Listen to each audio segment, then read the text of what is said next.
నమస్తే, this is audio. Welcome to our channel. ఈ రోజు మనతో పాటు సోషల్ యాక్టివిస్ట్ కృష్ణకుమారి గారు ఉన్నారు. వారితో మాట్లాడదాం. నమస్తే మ్యామ్. మ్యామ్, మీ ఫైట్ మీరు చేస్తూ ఉన్నారు, మీ వాదన మీరు వినిపిస్తూ ఉన్నారు యాజ్ ఎ ఫెమినిస్ట్ గా. సో ఆడవాళ్ళకి హక్కులు, డ్రెస్ సెన్స్ ఇంతే ఉండాలి, ఇలా ఉండాలి, వాళ్ళ ఇష్టం, అది ఎంత సైజ్ అయినా తగ్గొచ్చు అంటున్నారు. అది వాళ్ళ ఇష్టము, చూసే కళ్ళకి తప్పు అని అంటూ ఉన్నారు. బట్ చాలా మంది పేరెంట్స్ ఏంటంటే ఇప్పుడు దీనికి మొట్టమొదటిగా ఆర్జ్యం పోసింది పక్కకి వెళ్ళిపోతే ఇంకా దాన్ని రగిలిస్తూ రగిలిస్తూ ఇంకా కొంచెం నెయ్యినో లేకపోతే ఇంకో దాన్నో పోస్తూ అది మంట అలా రగులుతూనే ఉంది, అది ఎక్కడ గ్యాప్ కనిపించట్లేదు. సో దీనిలోనే ఏంటంటే చాలా మంది పేరెంట్స్ నుంచి వినిపిస్తున్నది అండ్ కొంతమంది సైకియాట్రిస్టుల నుంచి కూడా వినిపిస్తున్నది. పిల్లల సైకాలజీ మీద ఇది ఎక్కువ ఎఫెక్ట్ చూపిస్తుంది. మనం ఏదైతే పిల్లలు చూస్తారో నేక్డ్ గా హాఫ్ బాడీ కానివ్వండి, ఇంకేదైనా కూడా. సో ఈవెన్ 8 years నుంచి కూడా ఇప్పుడు మెచ్యూరిటీ లెవెల్స్ చాలా ఫాస్ట్ గా ఉంటున్నాయి, బాడీ ఫాస్ట్ గ్రో అవుతుంది. 8 years 9 years కి గర్ల్స్ కూడా మెచ్యూర్ అయిపోతూ ఉన్నారు. అబ్బాయిలు కూడా 8 ఏళ్ళు 9 ఏళ్ళకే అమ్మాయిల్ని పట్టుకుంటే ఏ ఫీల్ వస్తుంది అన్న ఫీల్స్ లో కొంతమంది పిల్లలు కూడా అట్లా బిహేవ్ చేస్తూ ఉన్నారు. సో దీన్ని మీరు ఎట్లాగా ఆ, దీనికి ఏం చెప్తారో చెప్పండి. చాలా మంది పేరెంట్స్ అయితే మాత్రము ఇంచుమించు చాలా మంది మెజారిటీ పేరెంట్స్ మా పిల్లలకి దీనివల్ల ఇబ్బంది కలుగుతుంది, మా ఫోన్ లో ఫేస్బుక్ ఆన్ అయి ఉంటుంది, మేమేదో చూసుకుంటాము, పిల్లలు ఆడుకుంటారని గోల్ చేస్తే ఫోన్ ఇస్తాము, ఆ టైంలో ఏదైనా ఓపెన్ గా ఉంటే వాళ్ళు అదేంటని తరిచి తరిచి చూస్తున్నారు, అక్కడ వాళ్ళు ఆగుతున్నారు అని. సో దీనికి ఏమంటారు? అంటే మన సొసైటీ కోసం ఆలోచించాలి కాబట్టి కొంత ఖచ్చితంగా ఏదైనా లిమిట్ ఉందా అని. ఒకటి నేను క్లియర్ చేయదలుచుకున్నాను. పొట్టి బట్టలు వేసుకుంటాం ఫెమినిజం అని కానీ, ఎంత చిన్న బట్టలు వేసుకుంటే అది ఫెమినిజం అని కానీ నేను ఈరోజు మాట్లాడను. అసలు చాలా మందికి అసలు ఫెమినిజం అంటే ఏంటో తెలియదు. అసలు ఫెమినిస్టుని ఈరోజు ఎగతాళి చేయటానికో తిట్టడానికో వాడుతున్నారు తప్పితే నిజమైన అర్థంలో ఎవ్వరూ ఫెమినిస్ట్ అనే మాట వాడట్లేదు. మీరు చెప్పండి మేడం, దానికి నిర్వచనం ఇచ్చి చెప్పండి. అసలు ఫెమినిజం అంటే స్త్రీవాదం. స్త్రీ తరఫు నుంచి స్త్రీ తనకేం కావాలి, తను ఏం కోరుకుంటుంది, తను ఏం అవ్వాలనుకుంటుంది, తనకి ఏమి హక్కులు ఉన్నాయి ఈ సమాజంలో, ఈ హక్కుల్ని ఎవరు కాలు రాస్తున్నారు, వాళ్ళ నుంచి ఈ హక్కుల్ని కాపాడుకోవటం ఎట్లా, తను ఒక వ్యక్తిగా నిలబడటం ఎట్లా, తను ఒక ఆత్మస్థైర్యం ఉన్న మహిళగా ఉండటం ఎట్లా, అలాగే నేనేదో ఎవరికో వెనక గుడ్డిగా నడవటం కాకుండా నేను ఒక వ్యక్తిని, ఒక మనిషిని అని చెప్పేదే ఫెమినిజం.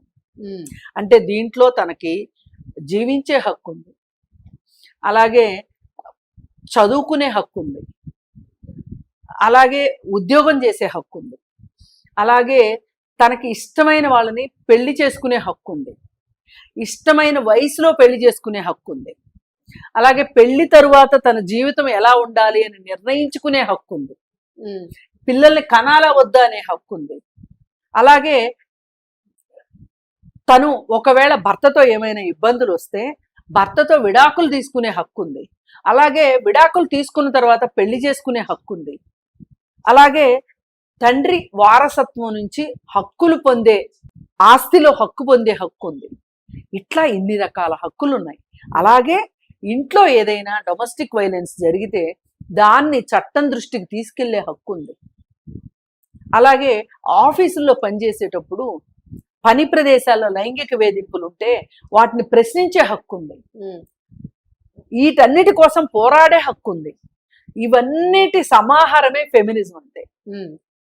వీటిల్లో ఎక్కడైనా అశ్లీలత గాని, అసభ్యత గాని, పక్క వాళ్ళ హక్కులు లాక్కున్నట్లుగా గాని, సమాజానికి చెరుపు చేసేది గాని, సమాజం చెడిపోయేది గాని ఏమన్నా ఉందా? కదా.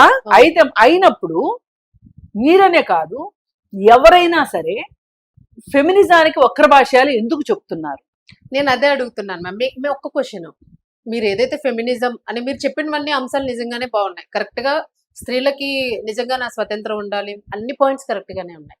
అయితే వస్త్రధారణ విషయం అన్న దగ్గరే ఇప్పుడు మొత్తం అంతా సొసైటీ పాడవుతుందనో లేకపోతే ఎవరి ఒపీనియన్స్ వాళ్ళు చెప్తూ ఉన్నారు. కొంతమంది పద్ధతిగా ఉండాలనుకుంటారు, ఇప్పుడు డాడీ అంటారు, నాన్న అంటారు, నాన్నగారు అంటారు, అందులోనే చాలా వెర్షన్స్ ఉంటాయి. సో ఒక్కొక్కరి ఫ్యామిలీ ట్రెడిషన్ ఒక్కొక్కలా పెంచుకుంటూ ఉంటారు పిల్లల్ని. బట్ ఫోన్ అనేది ఇప్పుడు సోషల్ మీడియా అంటే ఆ ఫోన్ అనేది లైఫ్ అయిపోయింది అందరికీ కూడా, అది లేకుండా ఏ కుటుంబ వ్యవస్థ కూడా ఇప్పుడు లేదు.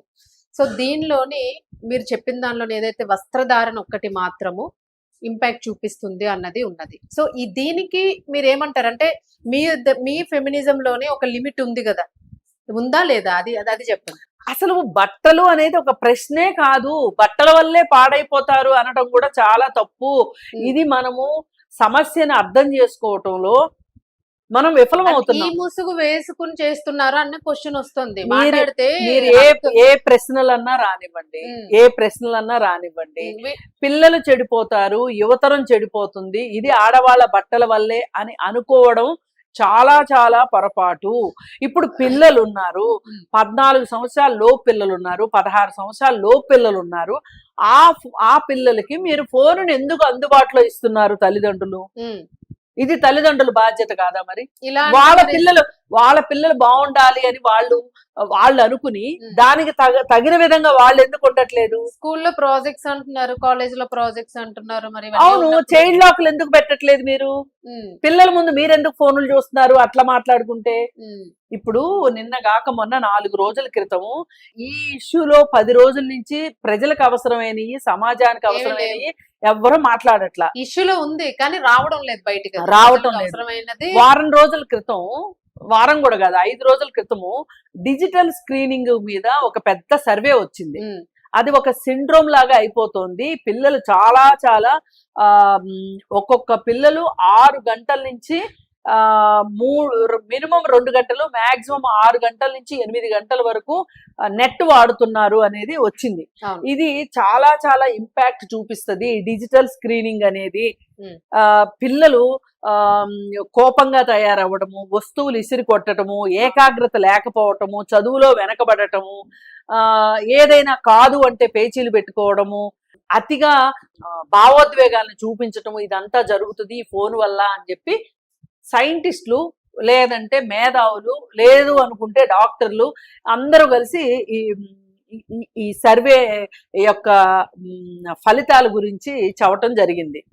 దీనిలో సైకాలజిస్టులు ఉన్నారు, సైకాట్రిస్టులు ఉన్నారు, అందరూ ఉన్నారు. మరి అలాంటప్పుడు ఏ తల్లిదండ్రులైనా సరే మన పిల్లల్ని మనం కాపాడుకోవాలి అంటే స్క్రీనింగ్ టైం తగ్గించాలి అని చెప్పి ఏ తల్లిదండ్రులన్నా ప్రయత్నం చేస్తున్నారా? దానికి వాళ్ళు చేస్తున్నది ఏంటి? మళ్ళీ వాళ్ళు చేయాల్సింది వాళ్ళు చేయకోకుండా వీళ్ళు బట్టలు సరిగా వేసుకోలేదు, వాళ్ళు బట్టలు సరిగా వేసుకోలేదు, అందువల్ల ఇవన్నీ జరుగుతున్నాయి అని చెప్పి మసిబూసి మారేడికాయ మాటలు మాట్లాడటం ఎంతవరకు కరెక్టు? ఇప్పుడు పిల్లలు మానసికంగా సరిగా ఎదగరు, పిల్లలకు భావోద్వేగాల మీద అదుపు ఉండట్లేదు ఈ ఫేస్బుక్ ఇవన్నీ చూడటం వల్ల అని చెప్పి మనం ఒక నిర్ధారణకు వచ్చాం. దీనికి చేయవలసిన పని ఏంటి? ఫేస్బుక్ అనే కాదు, సినిమాలనే కాదు, ఇప్పుడు జరుగుతుంది ఇన్స్టాగ్రామ్ కావచ్చు, రీల్స్ కావచ్చు, షార్ట్స్ కావచ్చు, వీటన్నిటికీ కేవలం మహిళల వస్త్రధారణేనా కారణము? మహిళల వస్త్రధారణ పెంచేసేస్తే ఇప్పుడు సమస్య అంతా ఎవరి దగ్గర నుంచి వచ్చింది? అనసూయ దగ్గర నుంచే వచ్చింది కదా.